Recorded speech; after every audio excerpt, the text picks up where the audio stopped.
नमस्कार किसान भाइयों। तो आज हम वीड मैनेजमेंट के बारे में बात करेंगे कि किस तरह से हम खरपतवार प्रबंधन कर सकते हैं या नदीनों को किस तरह से कंट्रोल कर सकते हैं अपने खेतों में आने से। तो सबसे पहले इसका तरीका तो यही है कि आप 2 हैंड होइंग्स कीजिए कि मतलब कि या निराई गुड़ाई 2 आपको करनी है। निराई गुड़ाई अगर आपने कोई स्प्रे नहीं करनी है तो आपको निराई गुड़ाई करनी पड़ेगी। वो किस किस टाइम पे करनी है, या तो आप कर दीजिए पहली बिफोर फर्स्ट इरिगेशन, मतलब जब पहला पानी लगाएंगे आप 20 दिनों के बाद, तो उस टाइम पे आपको 2-3 दिन पहले निराई गुड़ाई कर देनी। या फिर आप दूसरी निराई गुड़ाई आपको करनी है आफ्टर फर्स्ट इरिगेशन, मतलब आपने जब पहला पानी लगा दिया होगा तो उसके बाद एकदम से घास निकलता है, क्योंकि पानी जब फसल को लगेगा तो घास की संभावना भी हो जाएगी निकलने की। तो उस टाइम पे आप ये दोनों ही मेथड्स उनके लिए जो ऑर्गेनिकली मतलब खरपतवार को प्रबंधन मतलब उसका कंट्रोल करने के लिए करना चाहते हैं। ठीक है, तो ये तो हो गया ऑर्गेनिक मेथड ऑर्गेनिक फार्मिंग के लिए। अब हम बात करेंगे जो केमिकल फार्मिंग करते हैं उसके लिए किस तरह के वो मेथड्स क्या अपना सकते हैं। Alternatively weeds can be controlled by the following veg. वो कैसे हम कर सकते हैं, देखिए इस वीडियो में आपको बेसिकली बताया जाएगा कि वीड्स को हम किस तरह से मैनेज करें, चाहे खरपतवार को किस तरह से मैनेज करें या नदीनों को किस तरह से मैनेज करें। तो जैसे नदीन हमारे पास 2 तरह के हो जाते हैं, चाहे वो ग्रासी वीड हो जिसको हम बोल देते हैं कि जो घासनुमा पत्ते होते हैं जिसके, उस जैसे आपको जंगली जवी है या गुल्ली डंडा है या जिसको हम मंडूसा भी बोल देते हैं। ठीक है, ये तो हो गए ग्रासी वीड, जैसे मतलब घासनुमा पत्ते हों जिसके। और दूसरे आ जाते हैं ब्रॉड लीफ वीड्स, जैसे बातू है या बिल्ली बूटी है या पितपापड़ा, ये सारे ही चौड़ी पत्ते वाले घास हैं। इन दोनों को कंट्रोल करने के लिए देखिए किसान भाइयों अलग अलग दवाइयाँ हैं। ठीक है, और ये दवाई कब स्प्रे करनी है, कितनी स्प्रे करनी है और कितनी मात्रा में स्प्रे करनी है, ये सारा ही आपको इस वीडियो में बताया जाएगा। तो आपको ध्यान से सुनना है इसके बारे में। तो किसान भाइयों देखिए, ऐसा नहीं है कि जैसे आपको ये ऐसा इसलिए बताया जा रहा है ताकि आपको पता लग सके कि दवाई कौन सी स्प्रे करनी है। ठीक है, इससे पहले इस वीडियो को देखने से पहले आपको ये पता होना चाहिए कि ये घास कौन सा है। आपको घास की आइडेंटिफिकेशन आनी ज़रूरी है। तो आप इससे पहले एक वीडियो और बनाई है, उसको देख लेना कि घास को किस तरह से आइडेंटिफाई किया जाता है कि कौन सा घास कौन सा है, चाहे जंगली गुल्ली डंडा है या जंगली जवी है, ये देखने में किस तरह के होते हैं। आप इसको पहले वीडियो देख लें, आई बटन में आपको वीडियो शो कर दी जाएगी और आपको उसके पहले इस वीडियो से पहले आपको वो देखनी है, फिर आपको पता लग जाएगी कौन सा घास कौन सा है। ठीक है, तो चलिए शुरू करते हैं। तो अगर आपको केमिकली कंट्रोल करना हो घास को, तो सबसे पहले आप अगर गुल्ली डंडा सबसे ज़्यादा आता है तो उसको कंट्रोल करने के लिए आपका पहला मेथड तो ये है कि कल्चरल मेथड हो सकता है कि आपको मतलब खेत में किस तरह की टेक्निकें आपको यूज़ कर सकते हैं। अगर आपको स्प्रे भी नहीं करनी है तो हो सकता है कि आप क्या करें कि so quick growing wheat varieties, जो कि जल्दी बढ़वा लेने वाली गेहूं की वैरायटीज़ है, उसको आपने चाहे जो लास्ट वीक ऑफ अक्टूबर या फर्स्ट वीक ऑफ नवंबर से आपने क्या करना है, इस जो ये टाइम पीरियड आपको बताया है, लास्ट हफ्ता जो अक्टूबर का और पहला हफ्ता नवंबर, इसके बीच में आपको जो संकीर्ण मतलब जो पंक्तियां हैं नैरो रोज़ में आपको बुआई करनी है 15 सेंटीमीटर स्पेसिंग में।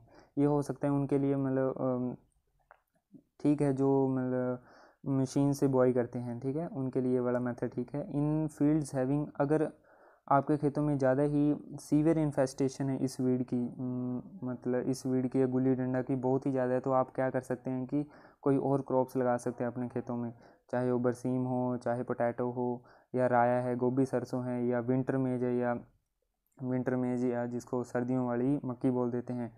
टू आपको 2-3 साल तक यही करना है। ये तो हो गया मतलब अगर आपको ये क्रॉप नहीं लगानी है। ठीक है, preparation of soil mulch at sowing helps in eliminating the first flush of gulli डंडा।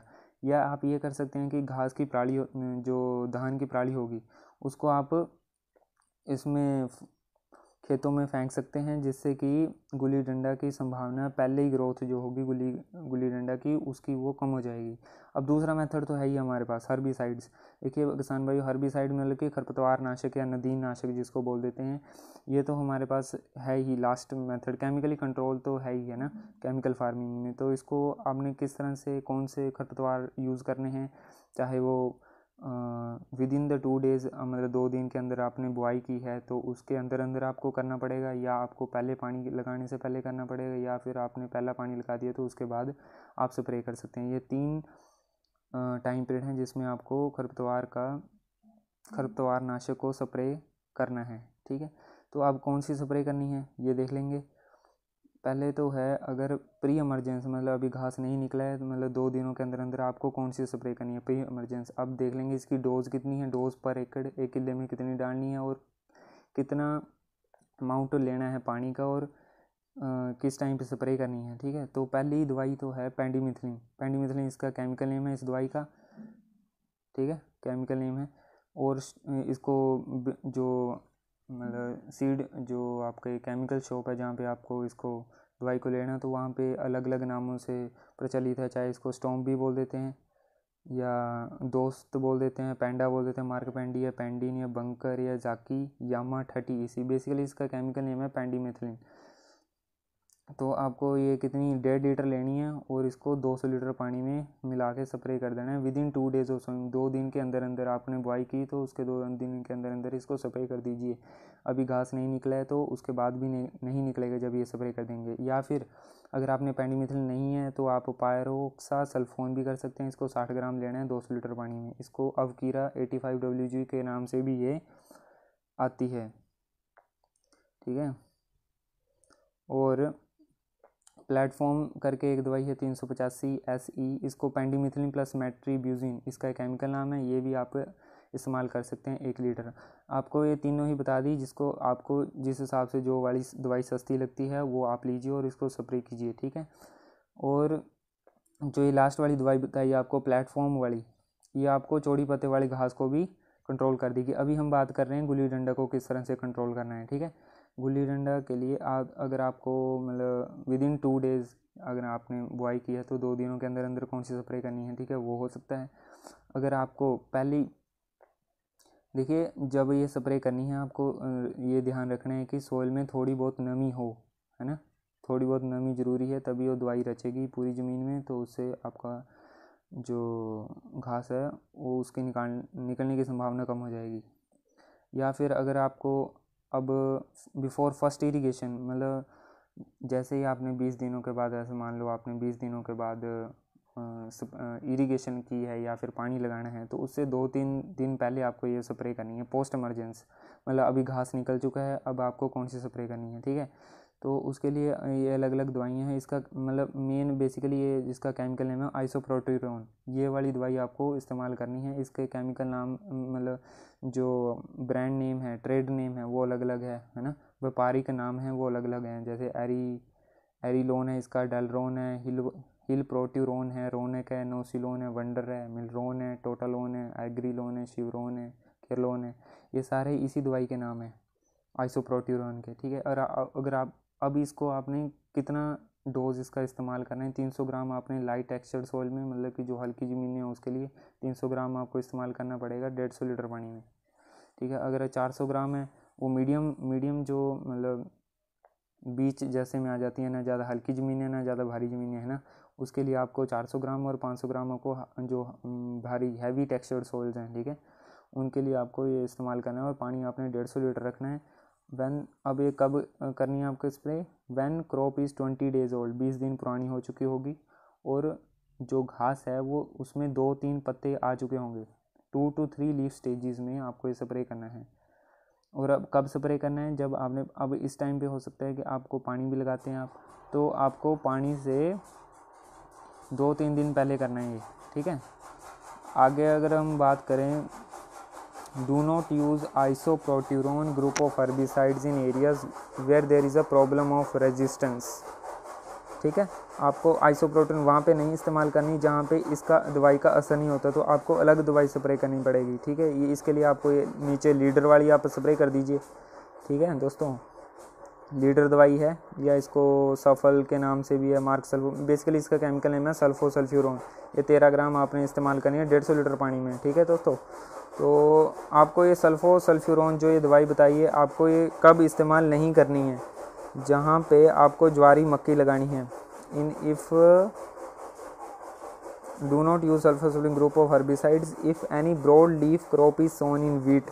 मतलब अगर आपने मतलब चौड़ी पत्ते वाला भी लगाया हुआ है, वहाँ पे कोई क्रॉप या मान लो सरसों लगा दिया, तो वहाँ पे इसको नहीं स्प्रे करना है लीडर वाली को, ठीक है, नहीं तो उसने वो भी ख़त्म कर देनी।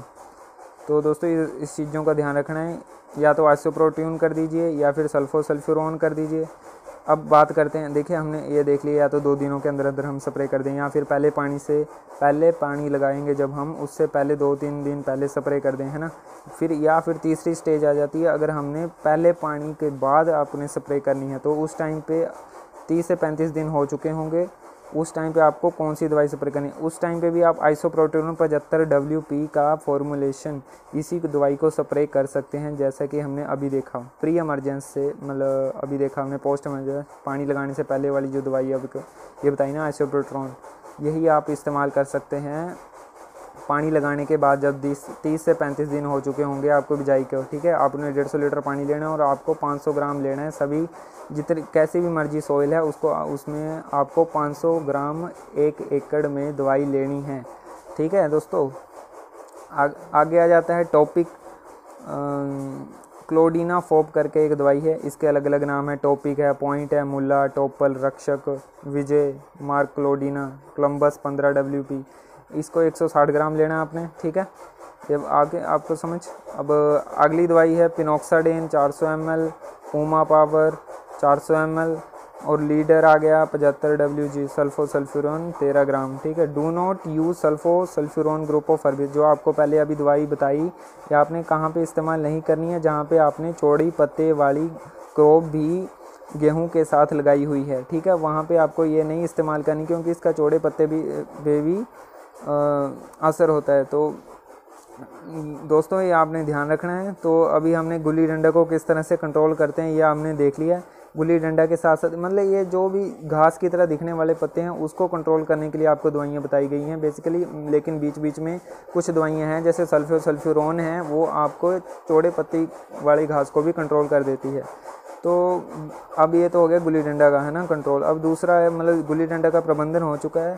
अगर जंगली जबी आपके खेतों में है, जंगली जबी, ठीक है, जंगली जबी है, उसके लिए भी आप यही इस्तेमाल कर सकते हैं। जो भी पोस्ट इमरजेंस हर्बिसाइड्स आपको गुल्ली डंडा के लिए बताए, वही इसके लिए भी जंगली वाइल्ड ओट्स के लिए भी आप इस्तेमाल कर सकते हैं, ठीक है दोस्तों। तो ये तो हमने देख लिया है। वीडियो थोड़ी लंबी हो जाएगी, तो आप देखें, ध्यान से देखें, कोई चक्कर नहीं है अगर आप वीडियो लंबी देख लेंगे, लेकिन आपको जानकारी पूरी मिल जाएगी, ठीक है दोस्तों। तो control of broad leaf weeds, अब हम बात करेंगे कि चौड़ी पत्ते वाले को किस तरह से कंट्रोल कर दें। देखिए दोस्तों, ऐसे तो दवाइयाँ दोनों के लिए हैं, चौड़े पत्ते के लिए भी है, ऐसी दवाइयाँ भी है जो चौड़े पत्ते और जो घास की तरह पत्ते वाले जो भी खरपतवार हैं, उन दोनों को कंट्रोल करें। लेकिन हमें, अगर हमारे खेतों में मान लो एक ही तरह के खरपतवार है, जैसे मतलब जैसे धान का जिस तरह का पत्ता होता है, उस तरह के पत्ते वाले ही खरपतवार हैं, तो ज़रूरी हमने ब्रॉड लीफ वाली करनी है या चौड़े पत्ते वाली फेंकनी है, तो हमारा पैसा बचेगा उसके लिए।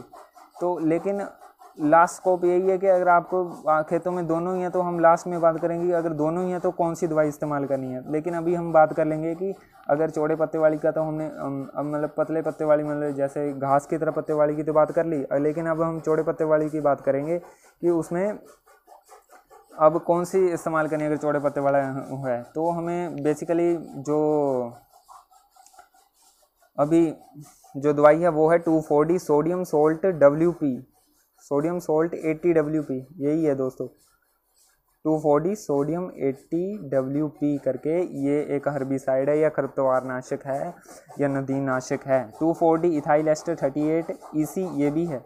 अब ये जो चौड़ी पत्ते हम देख लेंगे कि चौड़ी पत्ते वाले कौन कौन सो को कंट्रोल करेगा। चौड़ी पत्ते वालों को, चाहे वो बाथू हो जी, बिल्ली बूटी हो या जंगली हेलो हो या पितपापड़ा हो, जंगली सेंजी हो, मैना हो, मैनी हो, जंगली पालक हो, ये सारों को कंट्रोल करेगा। इसकी डोज आपको कितनी रखनी है, 240 सोडियम सॉल्ट 80 WP या फिर ये इथाइल एस्टर 38 AC, ये दोनों में से कोई भी दवाई आप इस्तेमाल कीजिए। आपको कितनी डोज रखनी है, आपको 250 ग्राम रखनी है या 250 ml रख सकते हैं।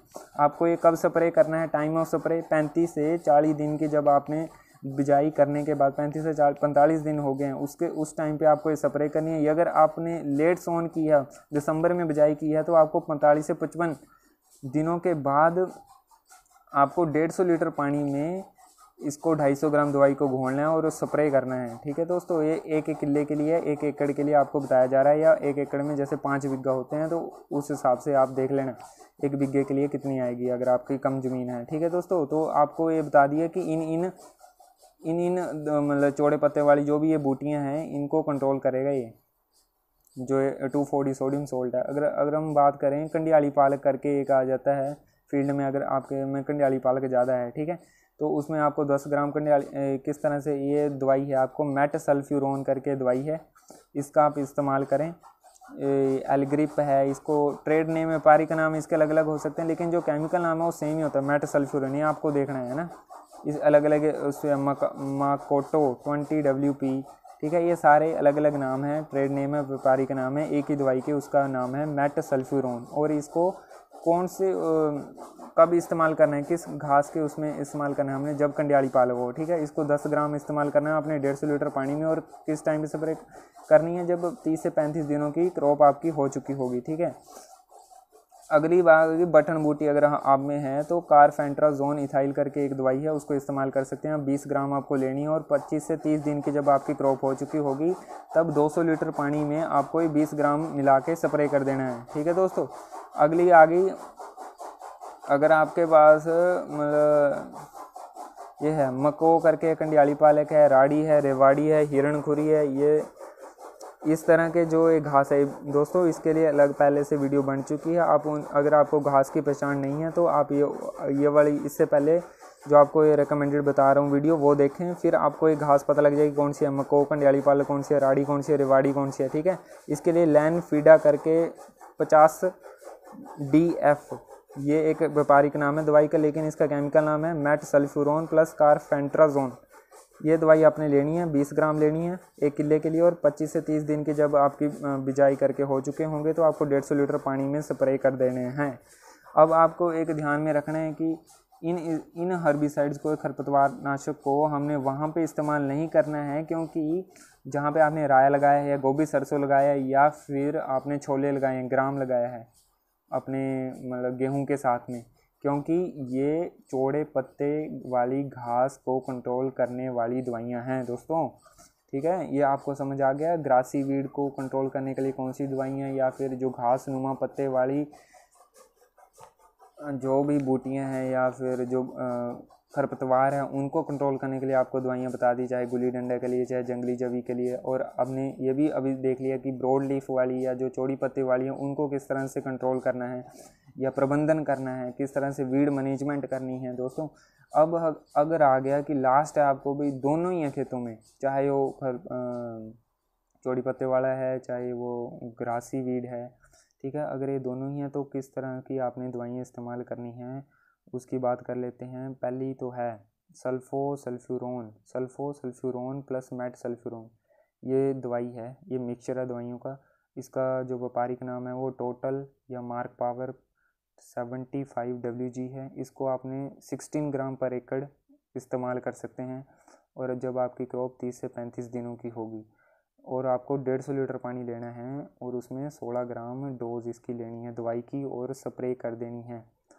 ठीक है, और आपको ये कहाँ पे इस्तेमाल नहीं करनी दवाई, जहाँ पे ज्वारी या मक्की लगाई हुई है आपने गेहूं के बाद, ठीक है, वहाँ पे इस्तेमाल नहीं करनी है। अब दूसरी है दवाई मीजोसल्फ्यूरोन प्लस आइडोसल्फ्यूरोन, इसको आपको 160 ग्राम करना है, वही 150 लीटर पानी में, और आपको जो टाइम ऑफ स्प्रे वो बता दिया, वही 30-35 दिन के अंदर अंदर। ठीक है, 30 से 35 दिन की होगी, जब अंदर अंदर नहीं, 30 से 35 दिनों की होगी जब, तब स्प्रे करनी है। ठीक है, बाकी आपको ये है फिनोक्सा प्रोप है, मेट्रीब्यूजिन है, इसका इसका ट्रेड नेम आपको बता दिया एकॉर्ड प्लस 22 FC। इसको 500 ml इस्तेमाल करना है आपने 150 लीटर पानी में। उसी तरह शगुन 2111 है, इसका मेट्रीब्यूजिन प्लस क्लोडिनाफोप करके नाम है, केमिकल नाम है, और 200 ग्राम आपको 150 लीटर पानी में इस्तेमाल करना है। और इनके लिए ये कंडीशंस बताई गई हैं, preferably use where there is a problem of multiple herbicide resistance in gulli danda. जहाँ पे गुल्ली डंडा के लिए मतलब गुल्ली डंडा में कहीं पे भी कोई असर नहीं होता तो आपको वहाँ पे ये वाली दवाई ज़रूर इस्तेमाल करें, मेट्रीब्यूजिन प्लस क्लोडिनाफोप करके। लेकिन आपको ये PBW जो 550 वैरायटी है उसमें इस्तेमाल नहीं करना है, और ना ही आपको हल्की ज़मीनों में इसका इस्तेमाल करना है। ये आपको लिए एक सावधानी होगी, ठीक है। शगुन 2111 वाली जो दवाई है, इसका मेट्रीब्यूजिन प्लस क्लोडिनाफोप इसका केमिकल नाम है। बाकी आपको लिए ACM9 है, मेट्रीब्यूजिन प्लस क्लोडिनाफोप, ये 240 ग्राम लेनी है। इसका भी वही सावधानी है जो इससे पहले हमने देखी। उसी तरह recommended doses as per gulli danda broad leaves alone. देखिए ये दोस्तों ये सारी दवाइयाँ आपको बता दी हैं, मेजर सारी दवाइयाँ बता दी हैं आपको। तो ये आपके ऊपर है कि आपने कौन सी स्प्रे करनी है। अभी फिर से बता दूं कि आपको चौड़े पत्ते वाली कोई भी दवाई वहाँ पे स्प्रे नहीं करनी जहाँ पे आपने गेहूं के साथ गोभी, सरसों, राया या छोले या ग्राम लगाया हुआ है, ठीक है दोस्तों। चौड़ी पत्ते वाली उस पर स्प्रे नहीं करनी है। बाकी आपको सारी जानकारी दे दी है कि कब स्प्रे करनी है, कौन सी स्प्रे करनी है, कितनी मात्रा में स्प्रे करनी है, और कौन सा आप ब्रांड इस्तेमाल कर सकते हैं, या व्यापारिक नाम भी आपको दवाइयों का बता दिया और केमिकल नाम भी बता दिया। और आपको ये भी बता दिया कि कौन सी घास के लिए करना है, चाहे चौड़ी पत्ते वाला हो या घास नुमा जिसके पत्ते हैं उस तरह के जो खरपतवार है उसके लिए कौन सी इस्तेमाल करनी है। सारी चीज़ें आपको बता दी है दोस्तों, और आपके ऊपर है अब स्प्रे करना। अब आपको कोई गलती नहीं होनी चाहिए। अब फिर भी आप दिमाग में कोई क्वेश्चन है तो ज़रूर कमेंट करें, आप ज़रूर आपको बताया रिस्पॉन्स दिया जाएगा।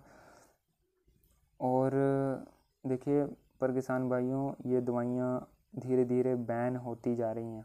अगर सच बात बताऊँ आपको, ये बैन होती जा रही हैं। ऑर्गेनिक फार्मिंग सबसे बेस्ट है अगर कोई करता है, लेकिन अभी हमारे पास इतना ज़्यादा ज़मीन नहीं है, तो वहाँ पे लेबर की कमी होने के कारण तो हम ऐसा है कि किसान केमिकल फार्मिंग ही कर रहा है, तो वही उसके लिए अभी इकोनॉमिकल है। पर लेकिन आगे से आगे अब गवर्नमेंट भी इसको प्रमोट कर रही है, ऑर्गेनिक खेती को, जैविक खेती को, तो आप उस तरह भी स्टार्ट कीजिए, थोड़ा बहुत तो स्टार्ट कीजिए। आगे आगे कुछ ना कुछ तो रिज़ल्ट, कुछ ना कुछ तो तरीके निकल आएंगे, ज़रूर निकलेंगे, ठीक है। तो दोस्तों अभी के लिए इतना ही। और अगर आपको वीडियो ने कुछ ना कुछ मदद की है तो ज़रूर लाइक करें। अगर आपका टाइम वेस्ट हुआ है तो ज़रूर डिसलाइक कर दें, पर ज़रूर बता दें कि क्यों डिसलाइक किया है, जिससे कि आप फर्दर आने वाली वीडियोस में आपको कुछ ना कुछ इम्प्रूवमेंट तभी दिखेगी। तो चलिए ठीक है दोस्तों।